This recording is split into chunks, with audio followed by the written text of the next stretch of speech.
Hey everyone, it's Sebastian. Today I'm going to answer 10 questions that people have asked when they were joining our Facebook group. So if you're not in our Facebook group, go join that. Scandal Business Pro is on Facebook. And when you join, we ask some questions. When you answer those questions, I then can answer them on video for you.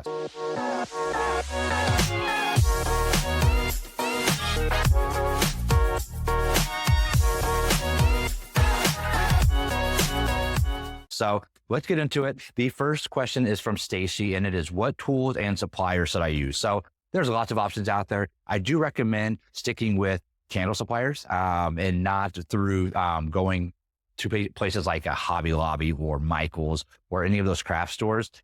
It seems convenient because you could probably just go there same day, get some stuff. However, I'm not sure about the supplies. Most of the feedback that I've received from people, they haven't been great. So, and they don't always stock everything as well. So you're not gonna be able to get everything from them anyways. So I would just reach out and get stuff from reputable suppliers. Now in the description below, there should be a link to our website where I actually have a free list that has all the supplies we use from our people that we get our vessels from our wax, from our oils, our melters, our bottles, anything that we run our business with is on that list, and it's completely free. So on our website, candlebusinesspro.com, there's a drop down that says free resources, and it has our supply list, and it has a candle calculator on there as well. So you can grab that. It's updated all the time. We update that every couple of weeks. Anytime we have something new, we'll put it on there. So go check that out. Next question. Sam says, how do I start selling once I master the craft? Craft fairs online, question mark. How do you start selling? So start with your spheres, start with friends, family. I recommend taking them on the journey with you. Don't just pop up one day and say, hey, I have a candle business, buy from me, here's the link. Let them build up with you through the months, weeks, months of testing that you're doing, from picking a name. They want to see all that stuff. Then they feel invested in your story. And so that day that you open up your business, they'll be the ones that'll support you right away. So that'll kind of get you started, get you the confidence to kind of keep going. So the way we did it was, that's exactly what we did. We kind of let people go on the journey with us. If you scroll way back on Gardens and Beacons, which is right there.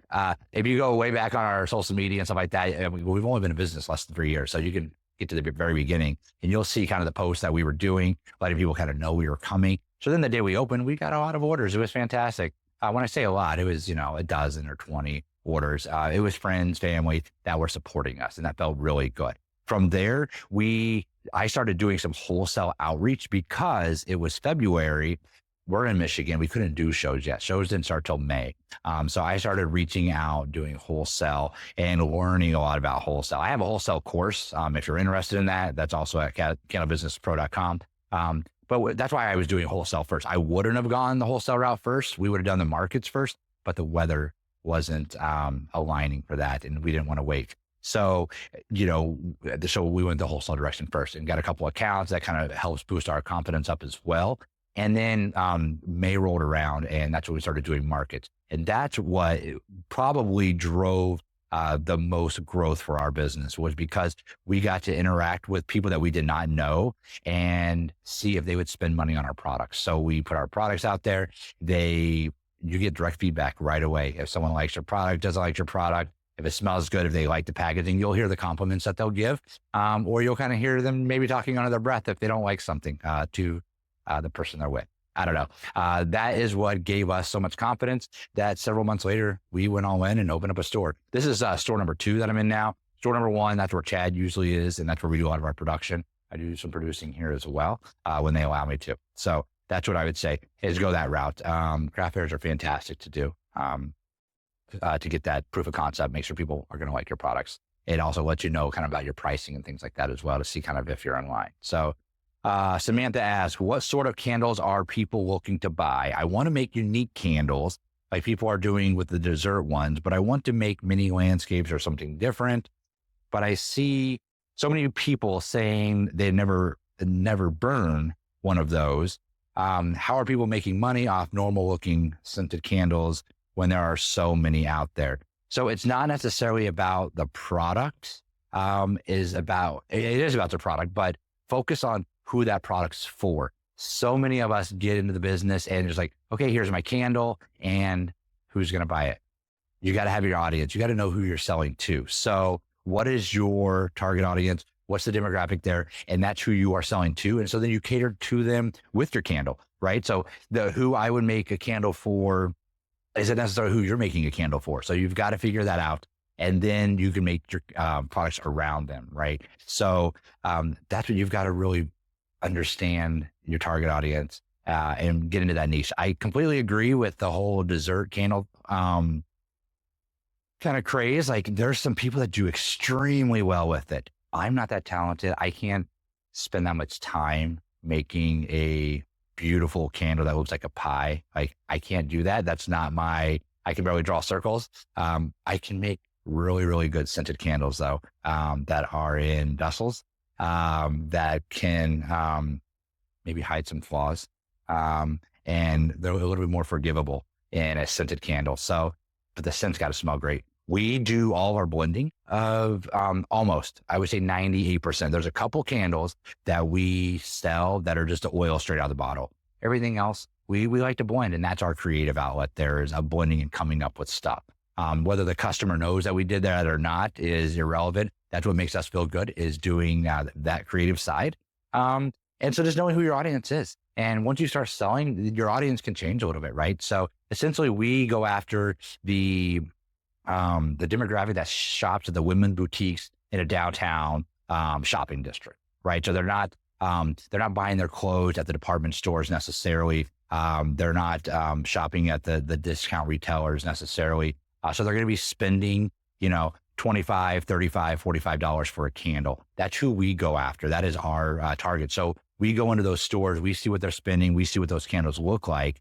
So that narrows that, from it being super saturated, that really narrows it down. Okay, this is how much they're going to spend. And then we work backwards on figuring out how much we can afford to make that candle for.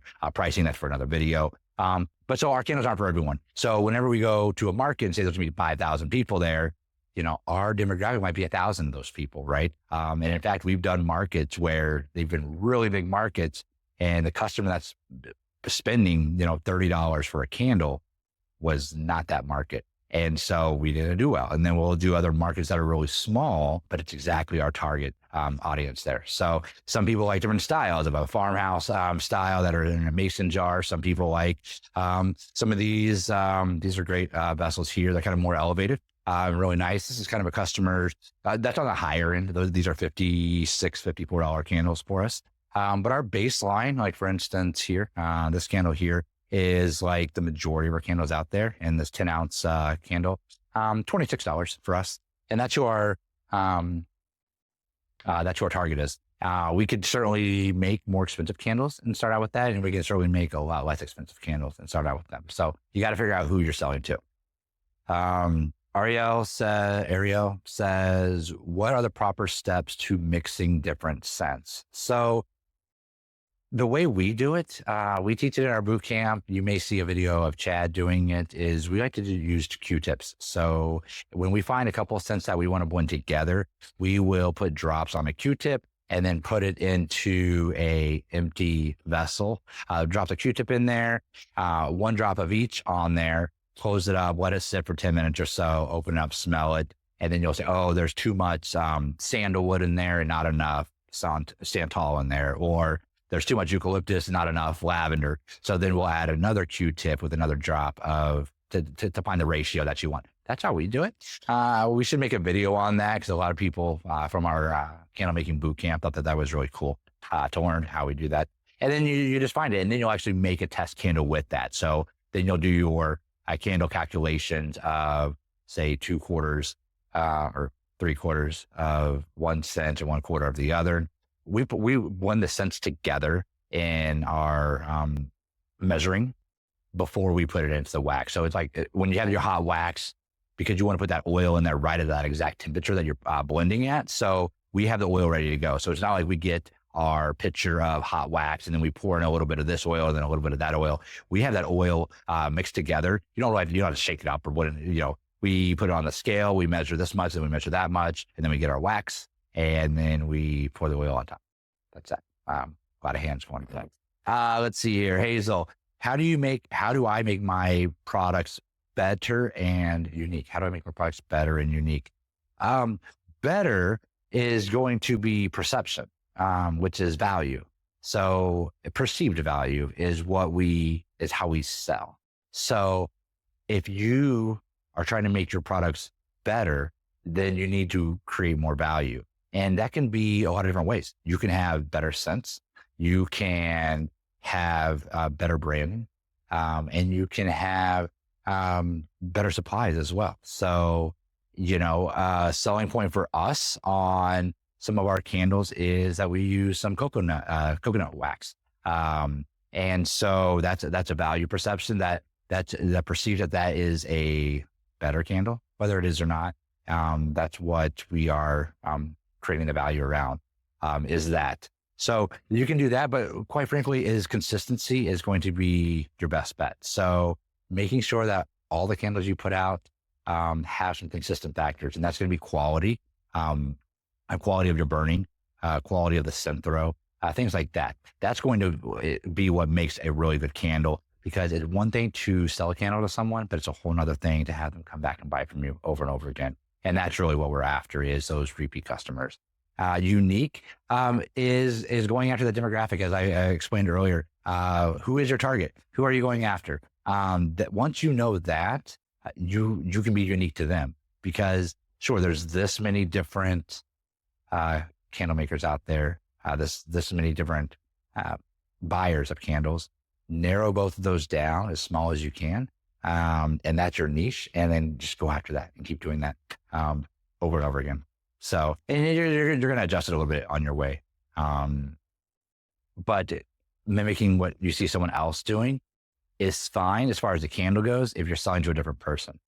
And you can think of that like locally. So when you go to a market and you see that you're one of 5 other candle makers there, you can see the differences, right? You can see the differences in the products, what vessels, the branding, all of that. Then you can see the difference in the pricing and things like that. So there's plenty of ways to stick out, but I never get to the concern of what we're doing versus what someone else is doing, especially at those markets. We're always the most expensive, I think, candles out there, but we value our time and we value the effort that we put into it. And so that's what we're going to sell our candles for. If someone saw our candles out at a market, I'm just going off on a tangent now, but if someone saw our candles out at a market and they were $8, $10, $12, $15, they might think, why is it so cheap? Like, what's wrong with it? Like, are they new? Are these not going to have the quality? You can undervalue yourself to where people will be concerned with that there might be something wrong with it, when in reality there wouldn't be if it's the exact same candle. So just keep that in mind as well. Greg asked, what is the best number of candle scents to start out with? 6. 6 is the number that I'm on. So we started with 10 different scents when we started. And 2 of those ended up being a complete bust that we killed off once we finally dwindled through that inventory. But I would start with 6. I would start with 2 citrus. Citrus is our biggest selling candles. So everyone likes citrus. It's not, I say non-offensive. It's not overly masculine, it's not masculine, not floral, not spa-like. The citrus, most everyone can agree that a citrus candle smells good. So I would definitely do 2 citrus. I would do a masculine. I would do a floral. And then the other 2, I would do like a spa-like. And then you can't go wrong with like a mint verbatim eucalyptus. The ones that they're not going to sell as much as some of these other ones that are specifically targeting a certain person with that scent that they like, but they still do well. You can't go wrong with a lavender candle. Lavender is it's in our collection, and it does well. But citrus by far does the best for us. Then our masculine does really well. We have the spa-like one that has a sandalwood blend in it that Chad created that does really well. And just like one floral. Floral, again, it depends on who your demographic is, right? So if we were targeting retirees, floral might be more towards that audience. People that like lilac. Lilac is actually a candle that we killed off, that we didn't do well for us at all. So, but there's people that like lilac candles. However, what we learned was the people that like that lilac candle also are not spending $26 on a candle either. They are buying them that might be more in their budget and they're spending a little bit less. I'll say that. So 6, I think, is a good solid number. You'll see what works and then kind of replicate that. If your masculine candle does fantastic, add another masculine candle. That's what we did. And then if your spotlights do well, then add another one of those. If you're going to get into like the foodie scents and do those do really well for us in the fall and winter. So we don't push those a lot in the summer. We created a whole collection around those. But if you're going to, for instance, add in one of those, then, if it's doing well, then add another one and then just keep expanding like that. And also having one that's like really trending right now. Santal and sandalwood is, the Santal itself is very popular. So that's kind of the trending one. And so we have a blend that we created based around that so that people see that name and they just know because in the perfume world, it's popular. They see that name, they want that candle because they're relating to something else that they're seeing and they're wanting to have that feel. So that's that. Heather, is the market too saturated for me to think I could grow a one-woman candle business to a level of replacing my career income with a candle business? No, I mean, is it saturated? Sure, but every market is saturated as there are people that want to do it, right? So it's a matter of outlasting and figuring out your niche and going down the road that you want to. So, we do wholesale in 120 shops now in the airports and all of that stuff. And we have 3 retail stores. We do online. We do a lot of private label, but that's not for everyone, right? And so, if you wanted to do exactly what we were doing, sure, it's absolutely possible to replace your income. We're full-time. We have a staff now of about 10 people that we employ. And we really enjoy that. So as far as can you replace your income? Absolutely. But you also have to put in the work. It's not easy. It took quite some time for us to, when we opened up our first shop, we have a lot of expenses.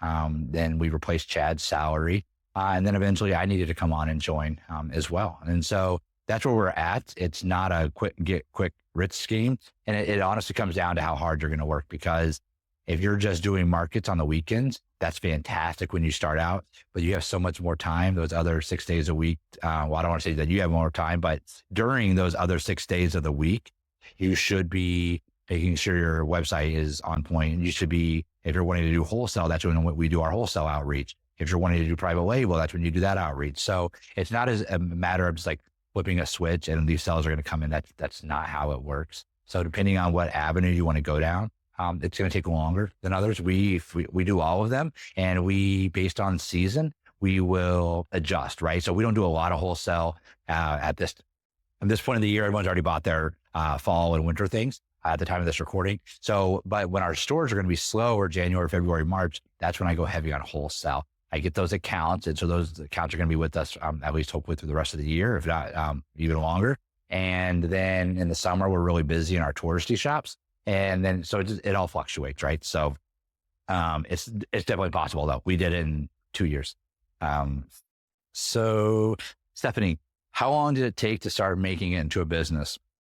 Well, we had the business frame of mind from day one. So, we are making candles, Chad's testing, going through all of that. We are having our logo worked on, and we're going back and forth and making some adjustments because I started making the logo.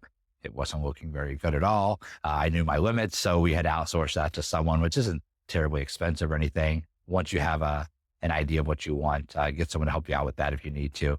But we had the business mindset from the beginning. So, we registered with the IRS to get our EIN, and which is really great to have with all your suppliers so that you don't pay taxes, so your taxes exempt whenever you are buying all of your supplies when you have your reseller license and things like that. So we knew we wanted to make it into a business. And so we started taking all the steps to do that. And so that's from our name, our branding, all of that. We wanted to make sure that it was a business that we could go as wide as possible with. So if you want to do it as a business from day one, then I would think about it as a business as well, and not just a hobby. But also be mindful to keep it fun, because don't get into, I would definitely say don't get into this because you want to make money and you need to make money because you're trying to do something else.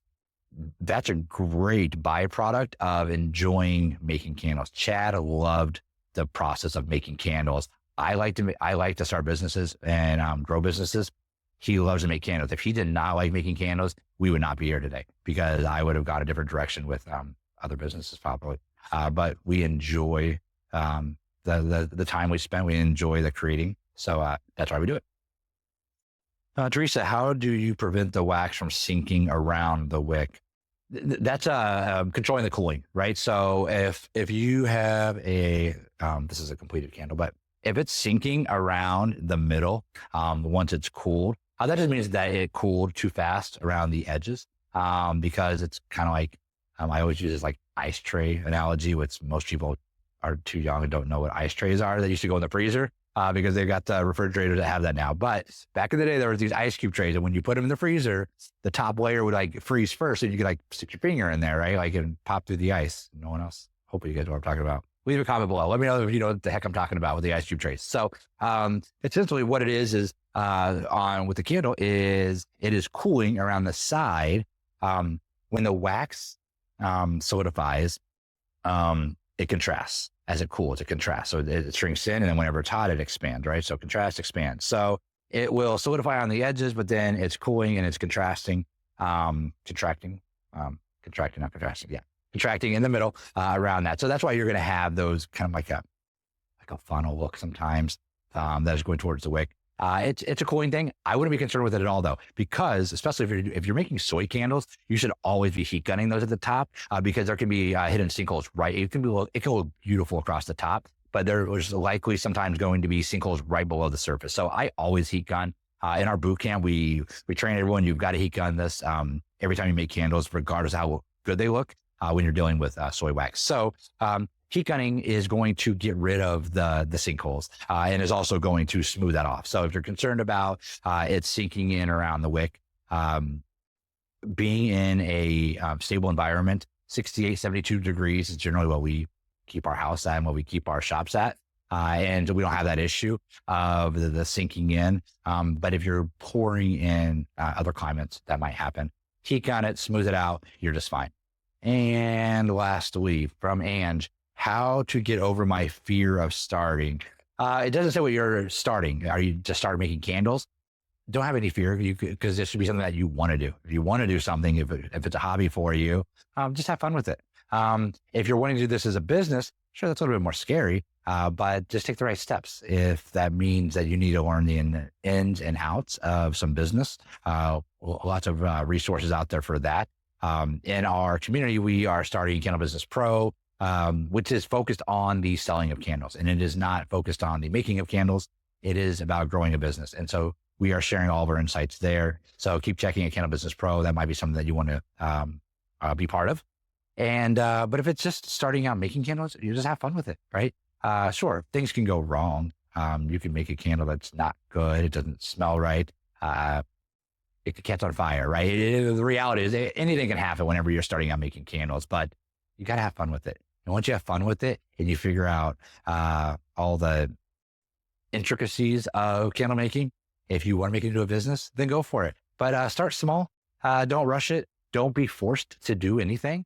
That's I think, biggest thing where people are like, I have to sell this many candles, or this isn't going to replace my job and this and that. But don't look at it like that. Enjoy the journey that you're going to go on. And there's lots of different ways you can go. And then once you get to a point where, oh yeah, let's do this full time, kind of like what we've done, go for it. But enjoy it. Don't be scared, and reach out, ask questions. I think having like a buddy or a kind of mentor that you can just chat with and talk through things really helps, because I think in crafting and definitely in entrepreneurship, there is, it's lonely, right? So like no one gets it. No one understood, like, wait, what are these guys doing? They're making candles. They're going to try to make it into a business. Our friends, our family, like, they don't understand it unless they're going through it themselves, right? They don't get the struggles and the pains. So I think having a really good community of other makers and other people that are on a business journey is a good way of realizing, hey, like, we're not crazy. We're not the only ones that are feeling these type of ways. We're not going in these slumps of sales and this and that. So surround yourself by people that are also doing what you're doing or what you want to do. And that should really help you kind of get over some of that fear. So that's it for today. If you have any questions, again, ask them in the Facebook group, or when you join the Facebook group, there should be a link below for that. There's a question that says, hey, what questions do you have? And I'll turn around and answer those. So hopefully this has been helpful. Have a great day. Take care.